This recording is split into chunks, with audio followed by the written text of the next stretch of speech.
Janet? We're ready to go. Okay, excellent. So here we go. Good morning and welcome to today's meeting. It's 9 a.m. At this time, I would like to bring to order the meeting of January 25th of 2023. Please join me for the Pledge of Allegiance.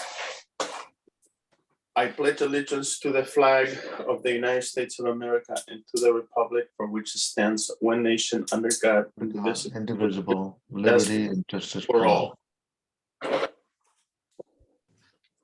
All right. Next, we have a roll call. Janet, could you please do the roll call, please? Commissioner Gupta, Here. Commissioner Hansen, Here. Commissioner Ketchum, Here. Commissioner Serrano Kwan, Here. Chair Ramirez, Here. and staff is represented by Monowitz and Montes. Thank you. Next on the agenda is oral communications. This is to allow the members of the public to address the commission on any item that is not on the agenda. Janet will advise you as to how you can participate on today's meeting. For those attending this meeting on the Zoom video conference, we will use the raised hand feature in order to organize any public comments. During the general public comment period and for items on the irregular agenda, I will ask those members of the public who wish to comment to click the raised hand feature to raise your hand to speak on that agenda item. For those joining by phone, please press *9 to indicate your desire to speak.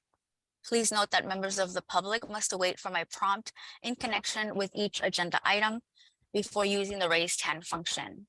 For example, you cannot raise your hand at the beginning of the meeting for an item that is later in the meeting. When you hear your name called, I will prompt you to unmute your mic and you may begin speaking. Each speaker will have 2 minutes. Thank you. And there is no hands raised, Chair. Okay, seeing that we don't have anybody from the public that wants to participate on oral communication at this time, I will close oral communications unless there is an objection by any of the commissioners. So oral communication is now closed. Next, we have our consent agenda and we have 2 items. Do any of the commissioners want to pull any of the items off of the consent agenda? If not, can I get a motion? I move that we accept the consent agenda.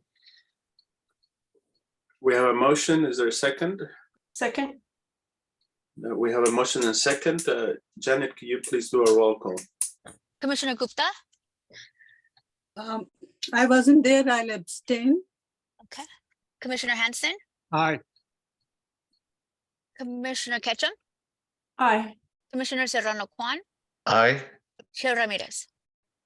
Aye. Thank you. Motion passes. So the motion carries on a 4 in favor and 1 abstention.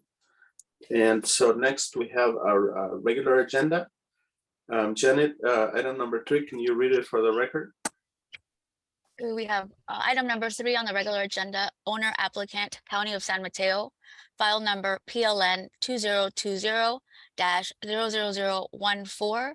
The location is coastal areas of unincorporated county. And the project planner this morning is Camille Young. Good morning, planning commissioners and staff. This is a revisiting of the Chapter 22, the Child Care Centers ordinance that the Planning Commission had made a recommendation of adoption to the Board of Supervisors to reflect modifications made at the Coastal Commission.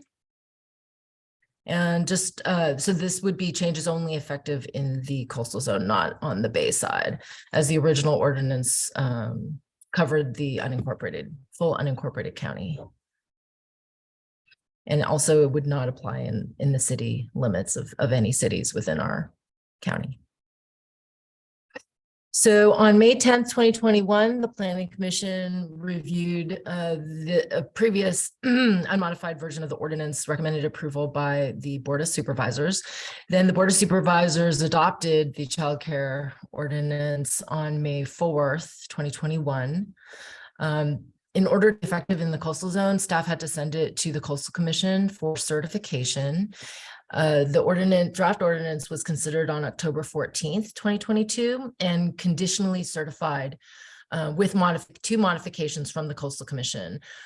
So we have the choice now to either accept the modifications as suggested by the Coastal Commission and have the ordinance become effective in the coastal zone, or to not accept the modifications and then the ordinance would not be effective in the coastal zone.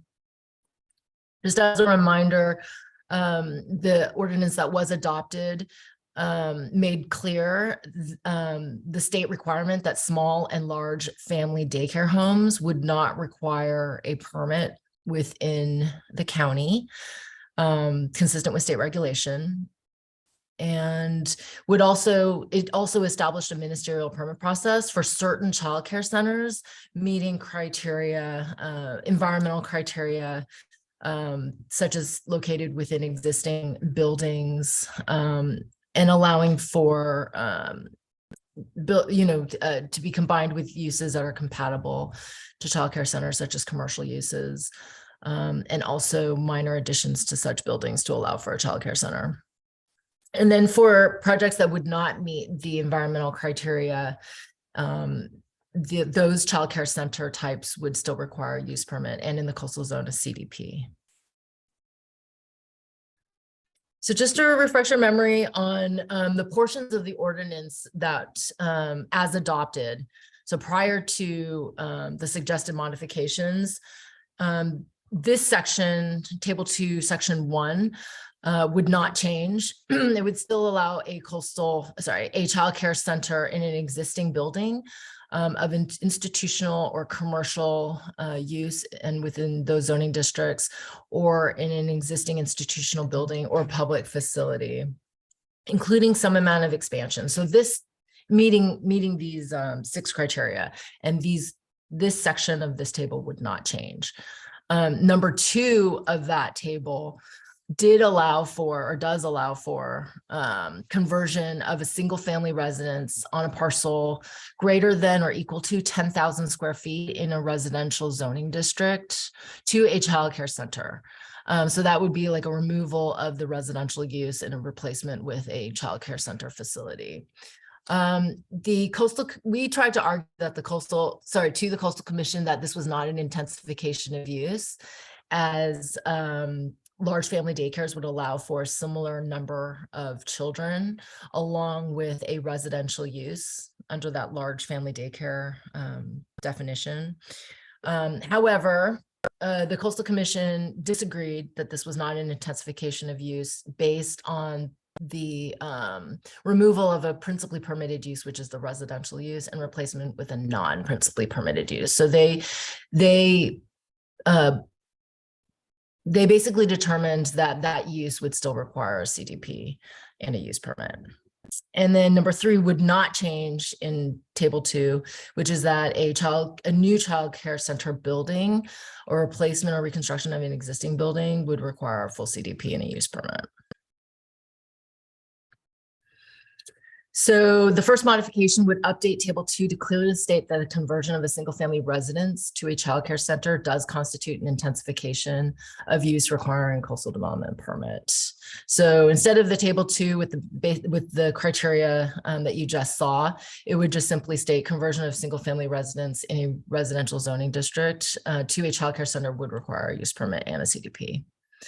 So that would be the change. So it's fairly straightforward. The second modification suggested by the Coastal Commission was to clarify that the state density bonus law provisions relating to childcare centers would only apply after the county submitted and had it certified a separate LCP amendment for the for the county's regulations to be consistent with state density bonus laws. So this childcare center ordinance precedes the certification of the state density bonus law for the county. So in order for this section of this ordinance to take effect, the Coastal Commission would first, and the county would have to first adopt its the state density bonus law and have it certified by the Coastal Commission. So there's a chicken and the egg issue here. So we added a little clarification, statement of clarification. So stating that within the coastal zone only, that the state density bonus law provisions associated with this chapter shall only apply to childcare center development if one, this is 22.2, but let me correct that. If chapter 22.2 is updated and certified by the Coastal Commission after October 14th, and the so certified chapter 22.2 allows for its application in the application to child care center development. Oh, actually now I understand. I'm sorry. Okay, so actually, I think it is chapter 22.6. Sorry about that. I got a little confused. Chapter 22.6 is the density bonus portion, and chapter 22.2 is the child care center ordinance chapter. So I'll make that a little clearer in the next slide. And I just wanted to clarify that October 14th is the date that the child care center conditional certification occurred at the Coastal Commission. So they're putting it after that date. So I just wanted to clarify, that so it's chapter, there is no typo actually, sorry, excuse me. Oh, now I'm frozen. So just to adopt the ordinance as included in attachment B, not this. And sorry about the confusion. There's two separate ordinances here, but that staff recommends that the Planning Commission recommend to the County Board of Supervisors to adopt an ordinance amending the county's adopted chapter 22.2 relating to childcare centers to accept and adopt modifications suggested by the Coastal Commission in the Commission's conditional certification of adopted regulations. So I hope that's clear. I would be happy to take any questions. There's two ordinances at play, 22.2 and 22.6, and the ordinance is correct as included in attachment B of your staff report. And that is it. Well, thank Staff you. will answer any questions. Yeah, thank you for the presentation. Great work. At this time, any of the commissioners have questions, and I'll start with Mrs. Ketchum. Thank you. Thanks, Camille. This is certainly complicated, and I just have a question for you. So this waiting until the other scene gets caught up and all this stuff, is there then it'll all just be much smoother, look smoother? And is there any childcare center that's getting caught up in this, or is this likely to go through without really affecting anybody, this change? Nobody's, for modification 1, there's no applications for full conversion of a single family residence to a childcare center. So no, for modification 1, no. And for modification 2, also no, nobody's applying for a density bonus by including a childcare in their project. So neither are, but I do have to say that I've processed, well, Picasso School, I believe it will be going through a change, and there will be a childcare center in that facility. So the ordinance itself making childcare centers easier to establish in the coastal zone is having a will have a good effect once it's certified, because I am working with applicants on that, and there is some anticipation for the certification. So when you say, so when will this really go into effect for the coast side? So it has to go to the board after the Planning Commission's recommendation, and then it goes back to the Coastal Commission. And if they find that the modifications were adopted as suggested by the Coastal Commission, then it should be a very smooth certification. Okay, thanks. Mm-hmm. All right. Next, I'll call on Mrs. Gupta. Thank you, Chair. Partially, my questions was already answered. So does this simplify this and expedite this the process for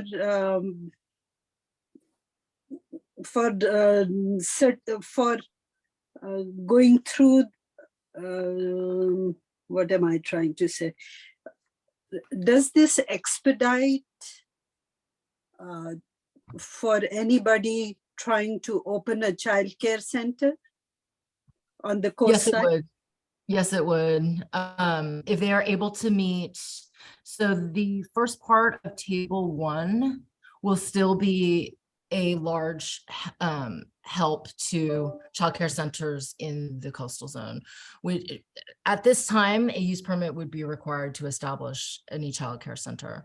But with the certification of this ordinance, you could locate a childcare center within an existing building in an institutional or commercial zoning district, or within an existing institutional building or public facility, including some amount of expansion if you meet these criteria in the coastal zone, where otherwise, so this is a ministerial permit process where otherwise you'd have to go through a public hearing and be subject to a much longer review.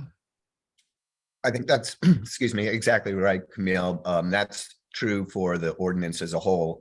In the context of the decision today, you know, accepting the Coastal Commission's modifications, they've suggested that we not expedite it as much as we originally intended by saying, well, you're going to need to go through the coastal development permit process if you're going to convert single family residence entirely to a daycare center. So they've scaled back the streamlining provisions that we proposed, but as a whole, we think acceptance of their modification and adoption of this ordinance will absolutely benefit childcare centers. Because I'm looking at this in the attachment B, the table 2, item 2, where it says conversion of single family residence, where the main change has been made, right? You know what I'm referring to. So with here, the strike. right, this one. So Okay. here, all this has been eliminated, right? That's correct. That's correct. Right. So now here we are saying that the whole thing will require use permit and CDP Just the conversion of a single family residence, yes, to a for the single childcare family. center, correct. But Right. say if there was already a commercial building, you could locate a childcare center there without going through a CDP permit. That is the first one, right? Yes, correct. Right. So that doesn't change. Well, Correct. it would take effect. So it hasn't yet taken effect in the coastal zone. So while it's been adopted for the county, for this to take effect in the coastal zone, it has to be certified by the Coastal Commission. And they're saying that if we change this to meet their suggestions, then they'll certify the whole thing in the coastal zone. Okay. So this table 2 hasn't taken effect at all at this time, Not in the coastal zone. not Right. in the coastal. That's correct. So far, all this that we are talking about is not in effect. Is that correct? Not in Is- the coastal zone. Not in the coastal, yeah. Which I Okay. think Yeah. it raises a point worth discussion in that, one option would be to accept this change in the coastal zone, but not put it in place on the bay side. Staff is not recommending that because it's cumbersome to have two different ordinances outside the bay side. And well, I mean, actually, I should stop saying what I'm saying because we're just talking about coastal permit requirements, which don't apply on the bay side. That this can come up in other LCP amendment contexts, but I don't know. Camille, is there anything about the Coastal Commission modifications that would affect the way we process childcare centers on the bay side? No. The No. childcare center criteria for the Bayside are in table 1, and table 2 only applies in the coastal zone. And So that's we're the not only. amending any portion that would be, yeah. Okay, so, I'm sorry, but this Bayside is a new concept to me. So what do you call Bayside? Non-coastal areas of the county, unincorporated county, yeah. So everything other than coast side is Bayside? Yes. Is that? Okay. yes, that's So correct. that's the Commissioner Kutza, the gotcha. coastal zone was established by the legislature and requires certain planning and permitting requirements specific to that coastal zone. So when we say Bayside, we mean pretty much everything out of the coastal zone. I mean, oftentimes we Yeah. refer to Skyline as a kind of specific area that's neither, but anyway, we don't need to get into that right now. The Okay, beige area okay. is shown on this map. Because I didn't come across that anywhere in the report. So that's why I was asking. Okay, understood. Okay. So when you say Bayside, it's outside coastal zone, right? Okay. Okay, so that was table 1, and we are not even talking about that at this time. This is only for the coastal zone. Okay. Okay, so, all right. So now you were, I was a little confused when you talked about 22, chapter 22.2 and 22.6. Yes. So maybe just I'm confused about that. Well, But I we are didn't- looking at both, chapter doesn't matter to me, but we are looking at both the, like all 3 conditions, right?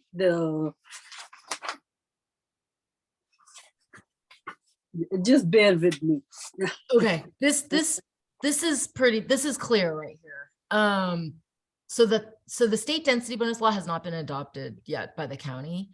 Okay. So what this says is that only this section that applies to state density bonuses within the childcare regulations, which is chapter 22.2, would not take effect until the density bonus ordinance that the county has not yet adopted is updated and certified by the Coastal Commission sometime after October 14th, which was the date at which the Coastal Commission conditionally amended our LCP for the childcare center. Okay, so what are we approving or voting for today? Voting Just the on today. modifications to chapter 22.2. Okay, Yeah. so we are not talking about the 22. density bonus. No, we're just making it clear that it hasn't yet been adopted. That's all. That's all. Okay. Okay. All right. Okay. This one. Okay. So now my basic question is, why do the 2 sides have to have coastal zone and the Bayside zone have to have these separate regulations? So the history there is that it started with Prop 20 in 1972, and then subsequently the adoption of the California Coastal Act that placed specific requirements on the designated coastal zone. And we needed to submit both plans and regulations that the Coastal Commission had to determine were consistent with Coastal Act requirements in order to retain permitting jurisdiction over new development in the coastal zone. And that's why we process coastal development permits. The requirement for coastal development permits is a state requirement that's implemented locally if you have a certified local coastal program. Surprisingly, there are a few jurisdictions that don't have local coastal programs certified by the Coastal Commission. And in those areas, property owners need to obtain their coastal development permits from the state itself, from the California Coastal Commission, which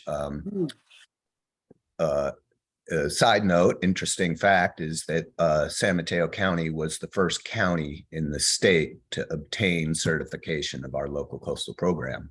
And I think one of the reasons why we were successful at that is because the county was always, I think, had strong policies protecting things like coastal zone resources, natural resources. And so we didn't have to drastically change what we already had in place to obtain Coastal Commission certification. So just by the statutory requirement, we have to have specific policies and regulations that apply to the coastal zone. There's nothing that prevents us from applying similar policies and regulations outside the coastal zone. It's just in those situations, we don't have to go through the Coastal Commission certification process. I see. I see. Okay.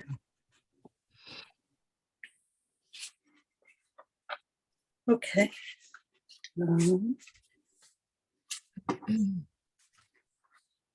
See.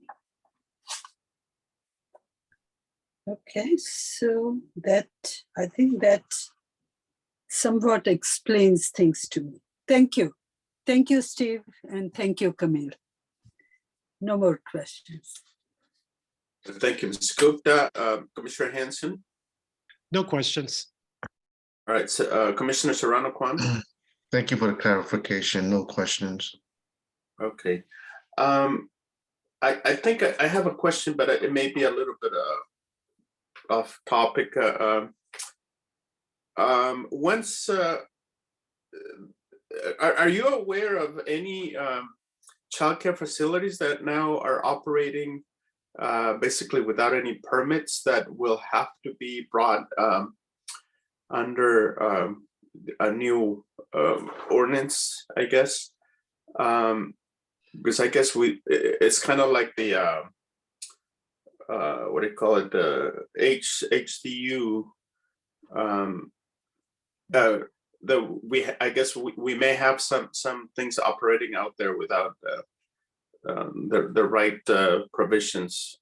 And are we going to have some kind of a program to bring them under the new regulations? So that may be for Camille and Steve.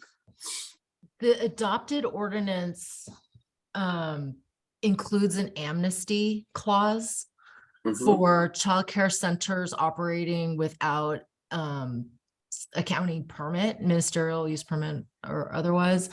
But what I have to say is that we took the state license database. So even if the childcare center per se doesn't have a county permit, they have to be licensed by the state. So what we did was we combed through the state database for the unincorporated county, and we did not find any childcare centers operating without a county permit. Either the childcare center was exempt because it was operating on school district grounds, or it was permitted by the county, one or the other. And what we did was we included all childcare centers in that database, unincorporated as well as incorporated areas of San Mateo County. We notified all state licensed childcare centers within the county throughout the entire process, so that they would be notified of the amnesty requirements and we also worked with the 4Cs, the San Mateo County Child Care Center Licensing Center, in order to try to find these centers that may be operating without a county permit, but we could not find one actually. So that while the amnesty clause is in place, at least for the Bay side now, and will be in place for the coast side, there isn't a center that we're familiar with that would need it. Well, that's great. I guess, that's good for us that maybe most people are operating in a legal manner. All right, I don't have any additional questions at this time. I think we can open for public participation. Janet? Thank you, Chair. We're now opening public comment for item number 3. And currently, I don't see any hands up for anybody in the public. Okay, maybe should we wait maybe just a little bit? Well, Give I a do chance. see- Sure, if anybody will log in. I do see people on the attendee sides or staff from the county. And so unless they have any comments or questions. Okay, So. So we no, will- no one raised their hand? No hands Okay. raised. All right, I think we gave enough time. I'm just on that point, Mr. Chair. Yep. The staff members are aides of supervisors who've been very helpful and supportive in this effort to move it forward. So I'd just like to express my appreciation to their assistance. Probably you saw in the staff report that this is really an important need for the community. And so we think moving this forward will help out the establishment of much needed new child care centers, even with the modification that's been requested by the commission, which is limited to the coastal zone. So Yeah, I would agree that this is a much needed ordinance, and I thought we had already gotten it right the first time. But I mean, anyway, let me close at this time public comment for item number 3. Unless there's an objection by any of the commissioners, seeing that. Okay, so public participation for item number 3 is now closed, and now we can have deliberation by the commissioners. Let's start with Mrs. Ketchum. Thanks. I'm ready to approve. Great, Mrs. Gupta. No, this is a good ordinance, and I'm in favor of it. Mr. Hanson. I think we got it right. Like you said, got it right the first time. I'm very supportive of this. Okay, Mr. Serrano Kwan. No further questions. Great. Yeah, I don't have anything to add. So I'm also very much in favor. So is there a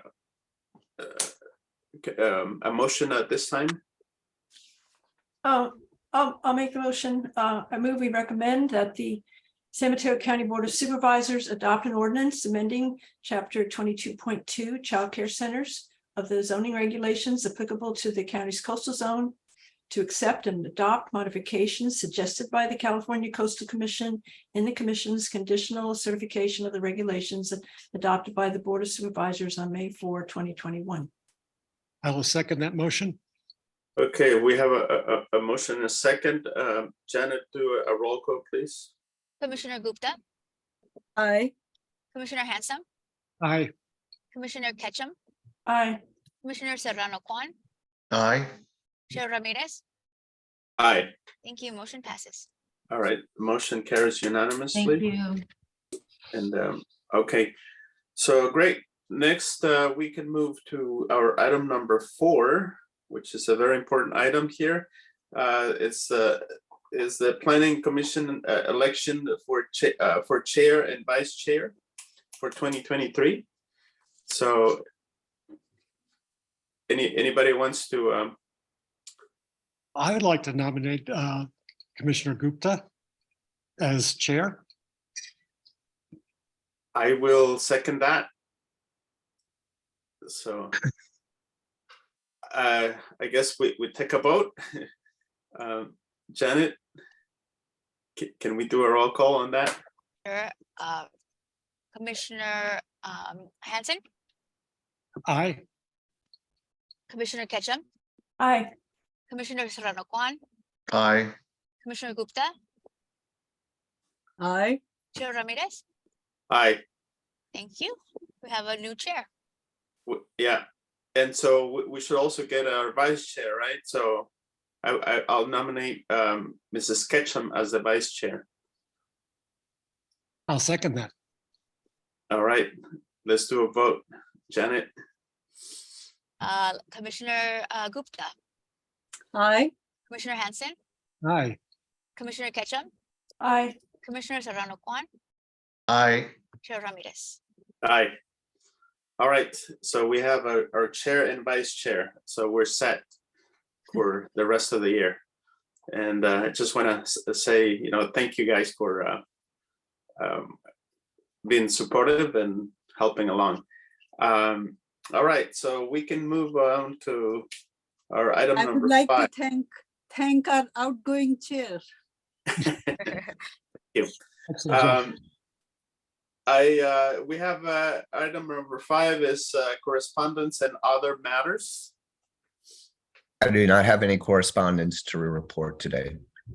All right, how about consideration of a study session for next meeting? We do not have a study session planned for next meeting, but we do have 3 items on the agenda, 2 general plan conformities, one for the Mid-Peninsula Open Space and Recreation Districts, acquisition of some open space lands, and another for the city of Menlo Park, who would like to install an antenna for purposes of smart water meters. And the antenna will be within the county's jurisdiction. And then the 3rd item is for a condominium subdivision in the Sequoia Tract. Some of the commissioners may recall this site as being the subject of a general plan and zoning amendment to allow greater density of housing. So I'm sure it'll be a item of interest to the surrounding neighbors. So moving on to the director's report, if that's okay. Yes, go ahead. So we've been talking about the return to in-person meetings, beginning for our first meeting in March. There's been some discussion at the board level about trying to accommodate some public participation through a hybrid format, but so the public could attend virtually. I think the challenge is for Brown Act bodies as a whole, trying to accommodate hybrid participation by the public or virtual participation by the public is actually technologically challenging. This commission, I think, is lucky in that we'll be meeting in the board chambers where we do have technology that may allow for it. We're exploring that idea at this point, but I think most Brown Act bodies, particularly those who don't have the benefits of meeting in chambers, will likely need to meet in person to accommodate public comment. So more to come on that, and I'd be happy to answer any questions about that. Otherwise, I'll keep you posted. Okay, is that all the report you have right now? No, I have some more, but I see Commissioner Ketchum has a question on that topic. Ketchum? So now I've lost it. So if the board goes with hybrid meetings, then the planning commission will do hybrid meetings. Is that what you're saying? We're going to have to work on that because the board, I think, has a more robust contract with audio visual assistance to make that hybrid happen. And so I think we would have to figure out how to get that same help for the planning commission. So that's just an issue that I think could likely be resolved, but requires further research. It would, since most of the meetings before the planning commission are in the coastal zone, it's just a huge benefit for the public to be able to participate without going all the way to Redwood City, especially now that Highway 92 is closed. And it just, I think if it's a matter of a revised contract or more money, I just want to make a pitch for it. It would be invaluable. Understood. Yep. I think we're all in agreement with that, Mr. Ketchum. All right. Okay, just a couple other items. So the board adopted the update to the building regulations to implement the new state building code that took effect January 1st. Our local adoption and the REACH codes that were adopted in conjunction with the acceptance of the state code take effect on February 3rd. This round of updates retains the REACH codes that were previously adopted by the board. For example, requires all new residential development to be served by electric only, no gas appliances. And so that continues. The additional changes that were made this time around have to do with electrical vehicle charging requirements for new multifamily residential development, where the county adopted more rigorous standards than required by the state. Another amendment that affects the work of this commission, this is to our building regulations, is it incorporates an exemption that's currently in the building code from grading permit requirements when the grading is specific to excavation for the foundation of a building that's going to go through the building permit process. This change will not take effect in the coastal zone because we'd have to amend our local coastal program for, as we talked about earlier today, part of the adoption of our local coastal program was included a set of grading regulations. So this is an example where permit requirements will be different in the coastal zone and outside the coastal zone. So unless there's questions about that, I'll move on to the next item, which is, oh, go ahead. Yeah, I think I asked this in the past and you didn't know yet, but will this prohibition of gas appliances and new development include new manufactured homes in mobile home parks? Yes, it will. And that takes effect February 3? Correct. And in our research into that topic, we have found that all electric mobile home units are readily available. Just while I have this in my mind, I know this is not under reach codes, but at Pillar Ridge, the issue in having all electric is that our electric infrastructure under the streets of the park is not adequate. And this is yes, I'm glad you brought that out, Commissioner Ketchum, because there was a change that was included in the building regulation update was for an exemption to the all electric requirement in instances where the cost of upgrading the infrastructure far exceeds the cost of the project. Because we ran into that in a couple instances where the power lines going to the property, the work required to upgrade the voltage, I think that's the right term, so that it could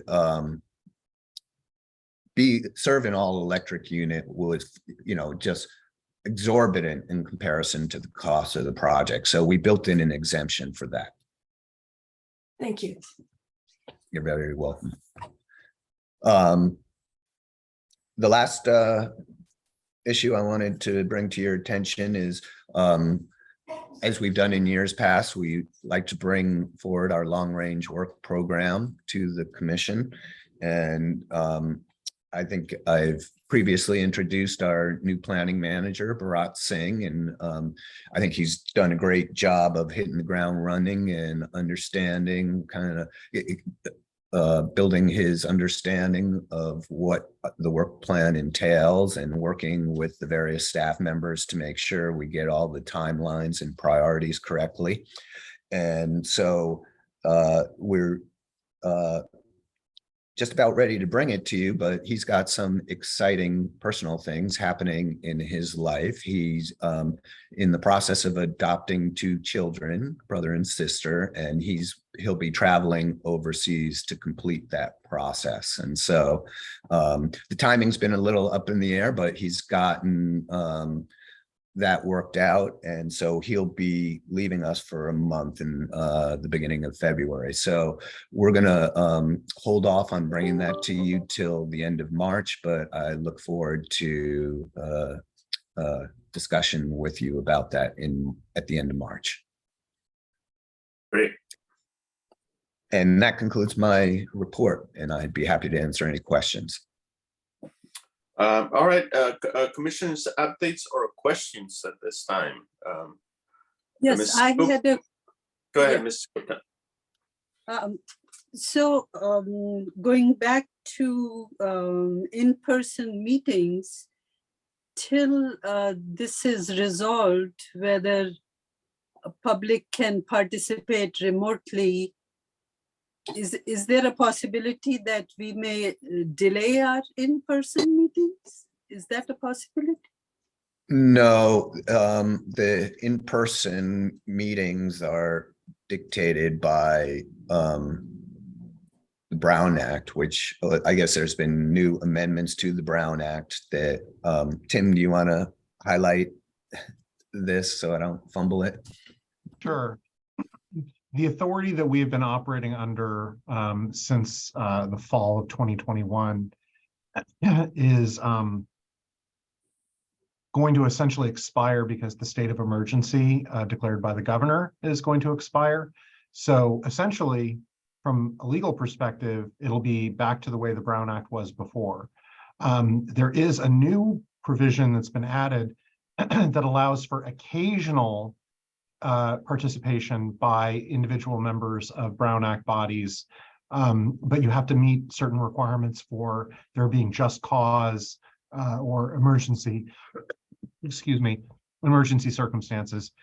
And at the end of the day, it definitely requires that there be a meeting room as it was in the past. So there will have to be a quorum of people gathered in the board chambers for planning commission meetings starting on March 1st, no matter what we do. Okay, irrespective of whether we are able to get public to participate remotely or not. Correct, correct. Okay. Okay, understood. Thank you. All right. Any additional questions, Ms. Ketchum? Go ahead. Just to follow up with Mr. Fox. So if, I understand, so we need a quorum in the room, but for commissioners who can't make it, say the road is out or they have to quarantine or whatever it is, would like to attend, but have these impediments, can they attend remotely or what? The answer is complicated. The law that allows the occasional use of online meetings for attendance by members doesn't contemplate every possible reason why a person couldn't attend the meeting. It's very specific to the law provides for the grounds for just cause. And just cause actually would not include that the road is out. It may include that you just tested positive for COVID, or it may include that you have a childcare need at home that isn't otherwise handled. So I can share with you what those grounds are, but just in general, it is not, it's not going to be triggered by whether or not it's sensible from the perspective of the member who wishes to participate remotely. It's going to be essentially whether or not it meets one of the hallmarks in the state law as grounds for remote attendance. And it is not going to look anything like what planning commission meetings have looked like in the past. Okay, yeah, it would be good to know that as to what the options are. If I find myself or any of us find ourselves in this position, I mean, in 4 years, I've never missed a meeting. And, so, and if it was available, if we do have hybrid meetings, I mean, you could attend as a member of the public. The question is, can you vote? Or anyway, it'd be good to have those details going in. Thanks. And I have questions for Steve if this is the time. Yeah, go ahead. This is the time. Okay. Just, I wanted to clarify. So in December 14th, we had the scoping session for the Cypress Point EIR, and the staff memo said that the Planning Commission will consider certification of the EIR in conjunction with the development permits for the project. And then Steve said that the Board of Supervisors would vote to certify the final EIR when they adopt the general plan amendment. So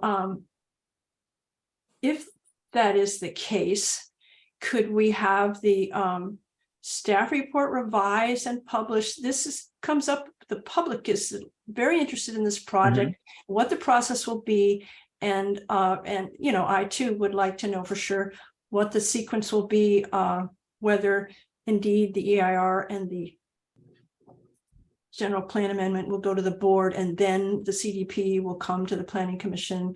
And I wonder why that would be the case, because I thought the zoning regulations required that, you know, if you had if a CDP was in play, then all the other stuff would come with that to the planning commission. Right. And I apologize if that sequence of events hasn't been clearly laid out. I think one thing that's happened that I'm guilty of is I forget that in conjunction with this permit, we still have this outstanding general plan amendment, right? And the general plan amendment, which wasn't covered by CEQA under the functional equivalent that the LCP was, requires a CEQA determination. And so I'm going to have to work internally with staff and council to figure out what that is, what the appropriate sequence is, and then I'd be happy to write an addendum to the staff report that accompanied the notice of prep and put that in the record so it's clear to everybody who's interested what the sequence will be and why. That would be great. Thanks. Absolutely. I have another topic. I Sure. noticed that coming before this Coastside Design Review is an addition to a home at 97 Beach Street, which is on the bluff in Moss Beach. It has deteriorating riprap, and it's going to get a coastal development exemption, a CDX, and it's right on the edge of the cliff. So I noticed in the there's two things here. So there's the issue of deteriorating riprap, which this is just boulders, and basically over time they tumble down on the beach, across the beach, it's a public beach, and what the county's plan is on the riprap, you know, when it's deteriorating, when it's a hazard, or you know, and these parcels there's only 3 there in Moss Beach, and they are not contiguous. And so, as you know, as the erosion occurs on each side of the riprap, you end up with this peninsula. So we have not one peninsula, but we have 2 peninsulas. And this home in particular is now, it can only be accessed on an easement from his neighbor's yard, because he has no, you know, the address he used to have is gone.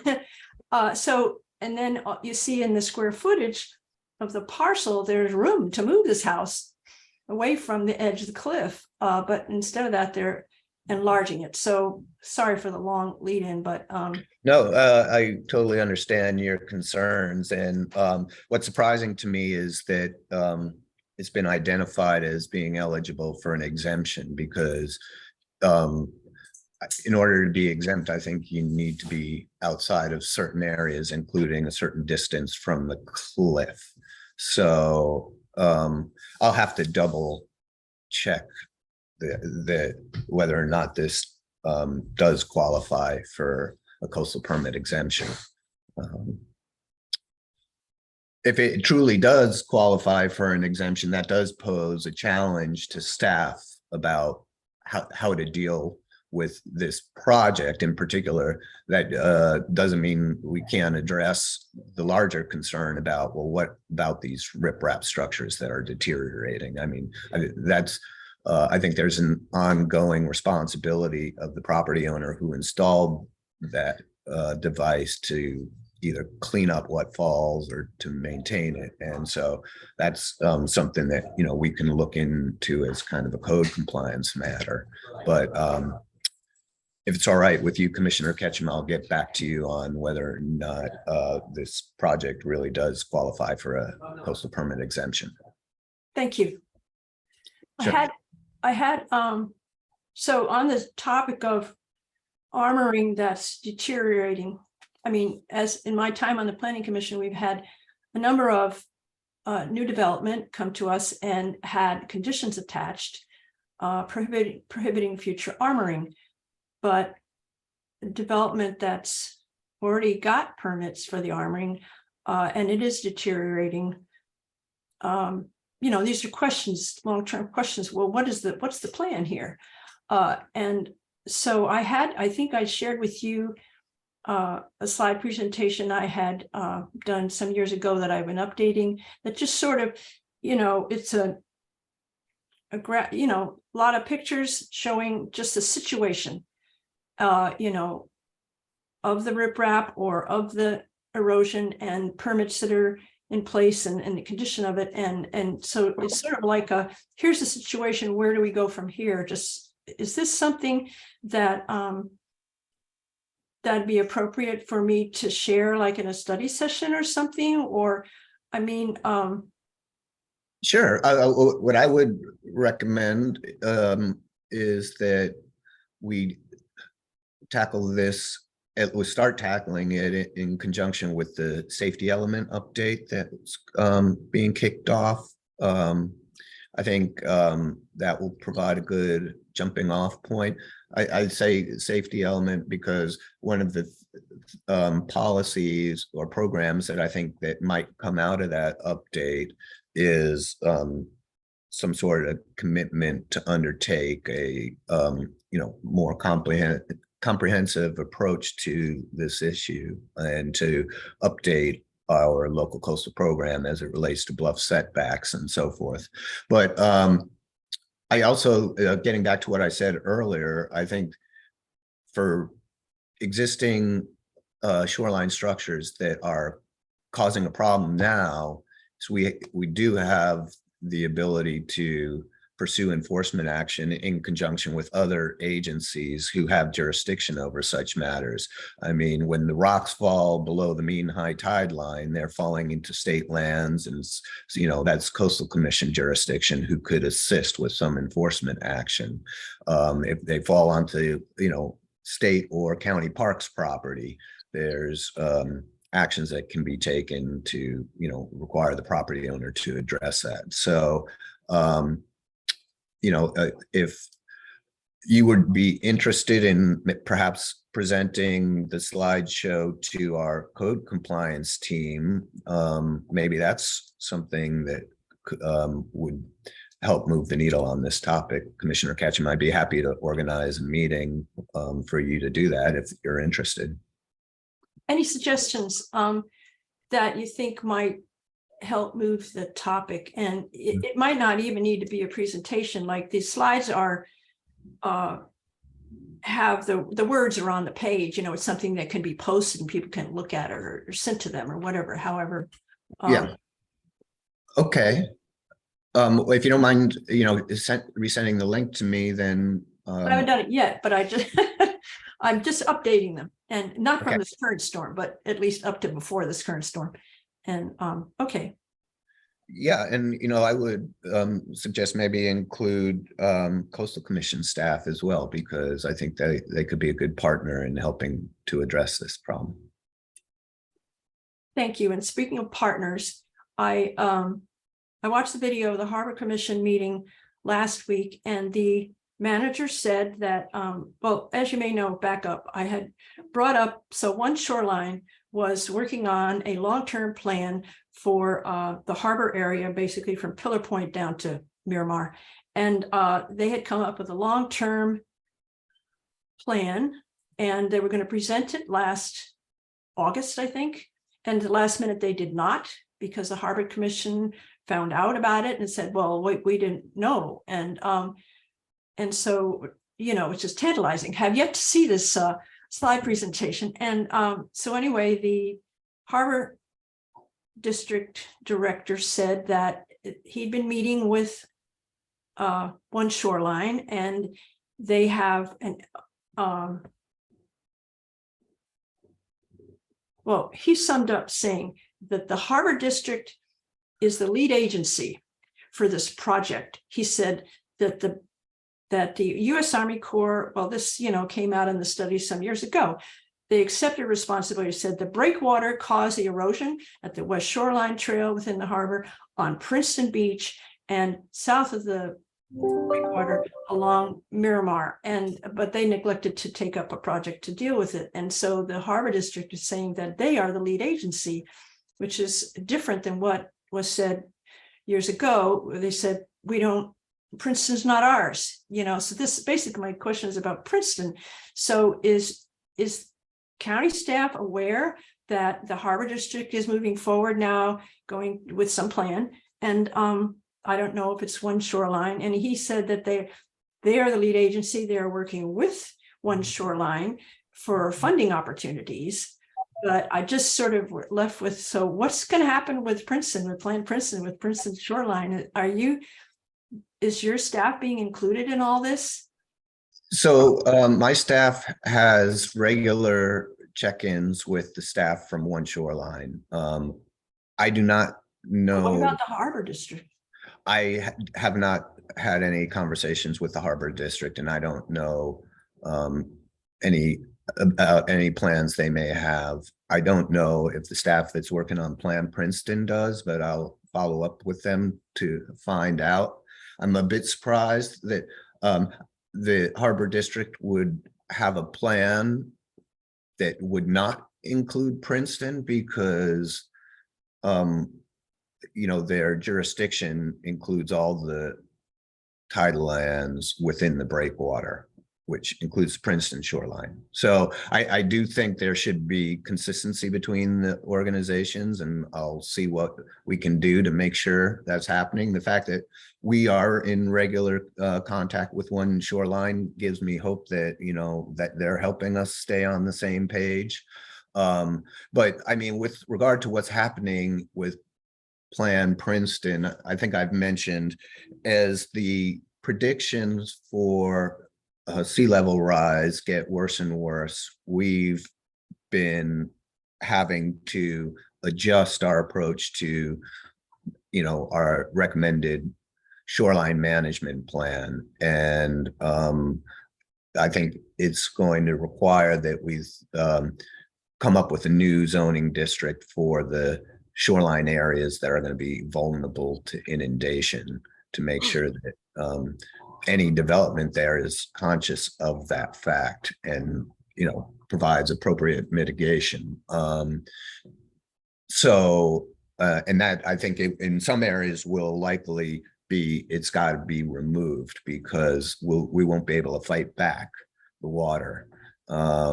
So that's where we stand, and we intend to collaborate with One Shoreline, as well as take a look at other jurisdictions who are developing such zoning districts. And in the process of doing so, we'll be sure to reach out to the Harbor District to find out what's going on with whatever segment they're planning on.